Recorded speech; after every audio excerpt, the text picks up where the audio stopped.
তুমি মোদক না ডাকাত? হ্যাঁ, আমি তো একটা ভালো আশায় ছিলাম গা। এই দেখো, আরে দেখো না গা, এই তোমার টাকা আমি নিয়ে নিচ্ছি না।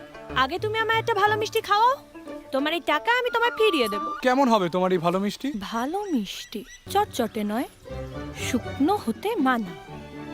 দেখতে হবে ধব ধবে চাঁদ পানা, রসের আরো নরম তুলতুলে, মুখে দিলেই দুঃখ কষ্ট ভুলে, চোর বা সাধু বলবে গলা খুলে।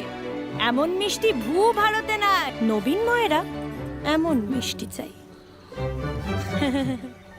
তাহলে চটচটে নয়, তুলতুলে হতে হবে, ধবধবে সাদা। হ্যাঁ, রসের গোল্লা, যা ভূ ভারতে নাই। হবে? আমার মিষ্টির দাম বলো না কিন্তু, হবে।